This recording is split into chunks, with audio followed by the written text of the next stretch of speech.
Bueno, como sabéis, esta tarde se va a celebrar el último comité de dirección del año, en el que pues, vamos a repasar con el presidente Feijóo ese balance que hará también él mañana sobre el último año. Quiero comenzar también pues, haciendo algunas menciones al discurso de Su Majestad el Rey del día de Nochebuena. El Rey nos representó a todos con un discurso en el que se erigió como portavoz de todos los españoles. Al final, el sentido de Estado del Rey Felipe VI yo creo que debería interpelar a cualquier ciudadano español. Los españoles tenemos mejor rey que presidente del Gobierno. Es una anomalía que la mitad del Ejecutivo se dedique a atacar a la corona, cuando nuestra Constitución establece claramente que la forma de nuestro Estado es una monarquía parlamentaria. Hacer oposición al rey, como hacen algunos socios y la mitad del Ejecutivo, es negar lo que somos como nación. El problema de España no es el rey, es Pedro Sánchez. Y otro año más, los socios extremistas de Pedro Sánchez dieron la nota, atacando a una institución que nos representa a todos los españoles, vivamos donde vivamos, hablemos lo que hablemos o pensemos lo que pensemos. Y Pedro Sánchez no ha defendido al rey ni a la institución. Si el presidente Feijóo fuera presidente del Gobierno de España, sin duda, todos estos ataques hubieran tenido una defensa por parte del Gobierno de España. Y ya hablando del Gobierno de España, es algo que no nos sorprende, nada de Sánchez. Y en el balance que hizo el otro día, pues yo creo que hay que tener valor para, en esa introducción que hizo del balance del 2024, no mencionar absolutamente nada de todos los casos judiciales que acorralan a su entorno familiar, a su partido y a su gobierno. Es el responsable político de todo lo que está sucediendo y de todo lo que estamos conociendo y no hizo ninguna mención a nada de estas circunstancias. Al final, el Gobierno de España está más ocupado en defenderse de los casos de corrupción que le rodean que en defender los intereses de todos los españoles. Sánchez está acorralado por la corrupción y ha decidido desacreditar al Poder Judicial que lo investiga, también a todos aquellos medios de comunicación que publiquen todas estas informaciones y también a todos aquellos que lo decimos y lo denunciamos. Los jueces no tienen la culpa de tener que investigar todos los indicios y las pruebas que hay de corrupción en el entorno familiar, político o de gobierno de Pedro Sánchez. Quien tiene la culpa es quien presuntamente ha malversado y se ha enriquecido y además lo hacía en uno de los peores momentos que ha vivido nuestro país, ¿no? Que era durante la pandemia. Está hablando Pedro Sánchez de falta de independencia judicial, él que precisamente nombró como fiscal general del Estado a una ministra de su gobierno, él que ha nombrado magistrados del Tribunal Constitucional a un ministro de Justicia de su gobierno y a un alto cargo de su gobierno, él que no ha tenido ninguna vergüenza en decir públicamente que interpreta que el fiscal general del Estado es su fiscal general del Estado. Hablaba el Gobierno y miembros del Gobierno y del Partido Socialista de que alguien tenía las cartas marcadas. ¿Hay alguien que tenga las cartas más marcadas que el fiscal general del Estado, al que Pedro Sánchez define como su fiscal general del Estado? La prosperidad de la nación no se mide por el bienestar económico de los miembros del Gobierno, sino por el bienestar económico, social y político que tienen los ciudadanos de un país. Y al final tenemos un presidente del Gobierno al que lo que le preocupa es Ábalos y lo que pueda decir y lo que se pueda saber, y no que España tenga la tasa de la Unión Europea mayor de paro. Le preocupa más Aldama y todo lo que pueda decir, por eso se querellan contra él, y no, por ejemplo, que España tenga el mayor porcentaje de tasa de pobreza infantil de Europa, con un 34%. Le preocupa la imputación de su fiscal general del Estado, y no que los jóvenes no puedan alquilar o no puedan acceder a una vivienda. Pero si este año 2024 ha sido complicado para Pedro Sánchez, no parece que vaya a ser mejor, al contrario, parece que lo que viene para 2025 es bastante peor para el presidente del Gobierno. Su mujer, su hermano, su fiscal general del Estado, su ex número 2 en el partido y miembro de su gobierno, el señor Ábalos, están todos inmersos en procesos judiciales y veremos a ver a lo largo del año 2025 si los jueces deciden abrir juicios orales en todos estos procedimientos judiciales. Hoy hemos conocido una información muy relevante también, que viene publicada en el diario El Mundo, sobre esos WhatsApps que mandaba el señor Ángel Víctor Torres a Koldo, sobre información que únicamente podía tener el Gobierno de Canarias, sobre esos contratos con soluciones de gestión, la empresa La Trama del señor Aldama y de Koldo y de Ábalos, y hemos visto pues cómo, de nuevo, se comprueba que el señor Ángel Víctor Torres miente. Mintió en la comisión de investigación del Congreso cuando dijo que no había hablado de nada de contratos de pandemia con Koldo, mintió cuando dijo que no había hablado ni conocía al señor Tapia, que era el empresario de las PCR. A la semana siguiente se conoció, a través de sus informes de la UCO, que Ángel Víctor Torres sí hablaba con Koldo sobre los PCR y sí conocía al señor Tapia, le conocían en la trama como Nacho Flashback, y fue a la Comisión de Investigación del Senado en la que dijo que, que sí que hablaba con Koldo de PCRs, pero no de los contratos de mascarillas. Estamos viendo cómo el señor Torres mandaba información reservada de su gobierno de Canarias al señor Koldo para que se la enviase a su vez al señor Aldama, sobre toda esa trama de corrupción con esa empresa de soluciones de gestión. Lo que está claro es que cuando Sánchez vuelva estas Navidades, la justicia va a seguir investigando a todo su entorno, a su gobierno y a su partido, y desde luego los jueces van a seguir haciendo su trabajo, porque los jueces de este país no persiguen ideologías, lo que persiguen son delitos. Y por tanto únicamente aquel que cree que ha cometido delitos puede sentirse perseguido por los jueces o por la Guardia Civil o por la UCO. Pero no solo eso, es que 2025 también será el año, lo ha dicho el presidente Sánchez, de la foto del presidente del Gobierno con un prófugo de la justicia como es el señor Puigdemont. El señor Sánchez ya dijo que, por supuesto, se reunirá con el señor Puigdemont en Waterloo, donde sea. Si el señor Puigdemont le pide que vaya a Waterloo, a cambio de mantener en el Gobierno, Sánchez irá. Si el señor Puigdemont le pide que deje el Falcon y que vaya andando en romería, pues al señor Sánchez, que está en modo supervivencia, no le quedarán más razones que ir andando a Waterloo a verle si se lo pide el señor Puigdemont, porque es la única forma que tiene de mantenerse en el Gobierno. Al final, la manera con la que Sánchez ha intentado acabar con el independentismo es cediendo a todas las cosas que le pedía el independentismo. Ya tienen los indultos, tienen la amnistía, es probable que puedan tener el cupo secesionista, hemos visto cómo el presidente Sánchez lo está defendiendo, y al final pues la igualdad para los socialistas y para Pedro Sánchez pasa por quitar la igualdad a todos los españoles. Esto es un poco lo que queríamos comentar antes de tener nuestro comité de dirección hoy, el último del año, y yo ahora me pongo a vuestra disposición para las preguntas que queráis hacer. Muchas gracias.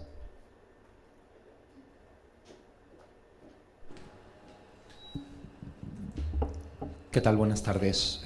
Ha dicho que el discurso del rey representa a todos los españoles. Quería saber si la dirección del Partido Popular cree que se puede representar a todos los españoles sin mencionar una sola vez a las 46 mujeres asesinadas este año por sus parejas o exparejas. Gracias. Mire, yo creo que es evidente que el rey, constitucionalmente, pero además social y políticamente, representa a todos los españoles en esa situación en la que está el rey por encima de todos los poderes políticos. Hay multitud de discursos del presidente Sánchez en el que no menciona a las 47 mujeres asesinadas y eso no quiere decir que no piense en ellas. Y, por tanto, yo creo que el rey hizo un discurso a la altura de lo que se esperaba, con un sentido de Estado propio y de la dignidad que él tiene. Tiene bastante más dignidad el rey que Pedro Sánchez como presidente del Gobierno.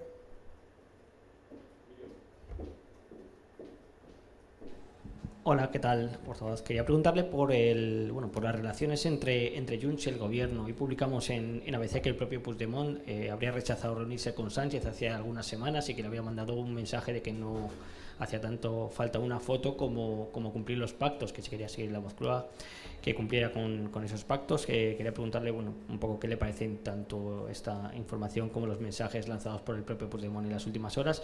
Y también, por otra parte, preguntarle por ese 2025, por dónde irán las leyes del Partido Popular, si podría darnos alguna pista de cuáles van a ser esos flancos que van a explorar, y específicamente si la vivienda, que puso también de manifiesto el rey durante su discurso, si va a ocupar un papel esencial en esas iniciativas. Gracias.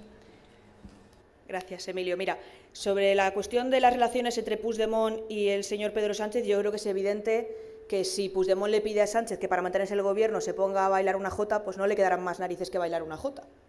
Yo creo que es evidente que Sánchez está cediendo absolutamente a todo con tal de mantenerse en el poder, y por tanto lo estamos viendo continuamente, hasta el punto de que hoy informa ABC que Sánchez estaba en Bruselas, que le pidió reunirse a Puigdemont y que Puigdemont le dijo que no.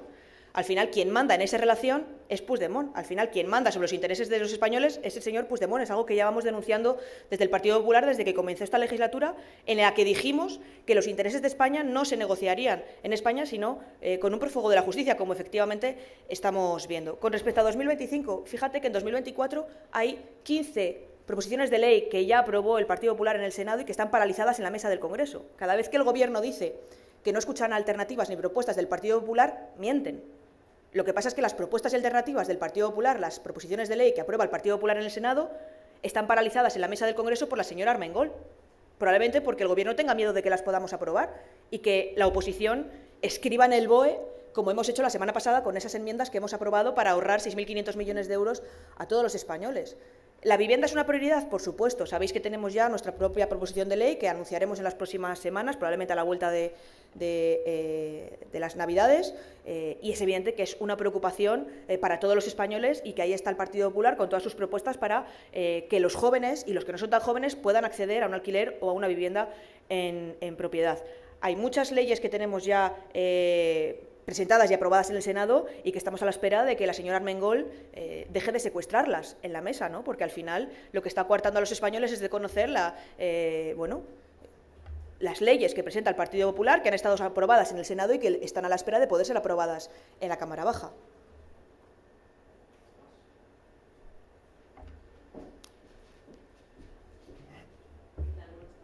Buenas tardes.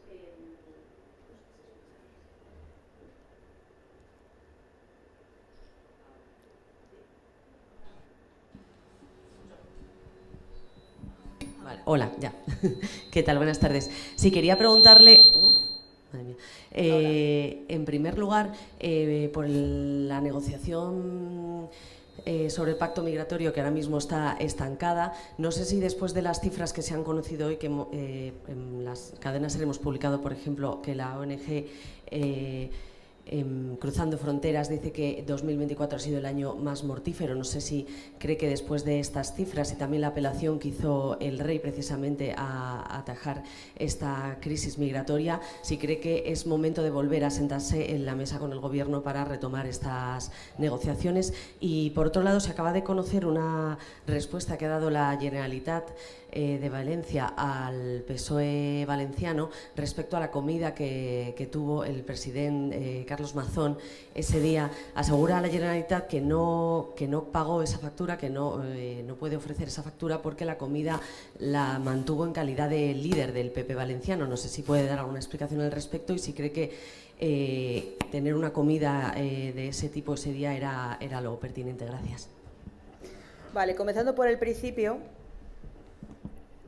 sobre la negociación del pacto migratorio. Mire, evidentemente el rey es conocedor de las cuestiones que preocupan a los españoles y es evidente que la crisis migratoria es una de las cuestiones que preocupan a todos los españoles. Fundamentalmente lo que preocupa es la falta de política migratoria del Gobierno de Pedro Sánchez frente a otros cancilleres socialistas en la Unión Europea que acometen medidas y reformas de corte migratorio para solventar este problema. Sánchez, a pesar de ser el presidente de la Internacional Socialista, no toma esas mismas medidas en nuestro país.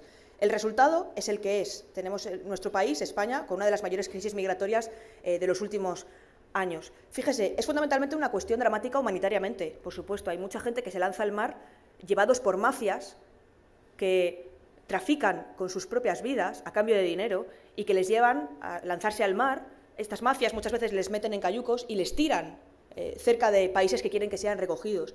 Y el Gobierno de España, en lugar de tomar medidas para acabar frontalmente con esas mafias, lo que hace es hacer y promocionar un efecto llamada que lo que ha hecho es que venga mucha más gente y que mucha más gente venga a nuestro país lanzándose al mar y, por tanto, poniendo en riesgo sus vidas. El presidente Feijóo consiguió armar una propuesta de la mano de 12 comunidades autónomas, incluyendo, se afirma, al Gobierno de Canarias, y el Gobierno de España no quiso saber absolutamente nada. Porque el Gobierno de España está en otras posiciones. Probablemente lo primero que quiere Pedro Sánchez, más allá de la crisis migratoria, es romper el Gobierno de Canarias. Eso es lo que está en su escala de prioridades. Y en ese sentido ha entendido que no hacer absolutamente nada con la cuestión migratoria le puede beneficiar para que se rompa el Gobierno de Canarias, dejando de lado a los canarios, dejando de lado a todos los inmigrantes, muchos de ellos fallecen intentando venir a nuestro país, y poniendo a España en el punto de mira de toda la Unión Europea, porque somos los únicos que no tenemos una política migratoria. Es el Gobierno de España el que tiene que dejar sus intereses partidistas y pensar en todas esas personas y también en el resto de españoles. Es a Pedro Sánchez a quien le corresponde hacer esta cuestión.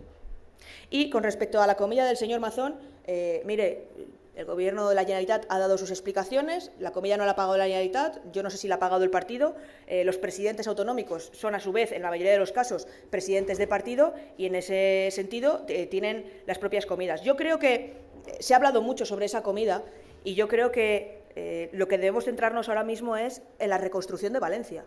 Eso es lo que están esperando todos los valencianos.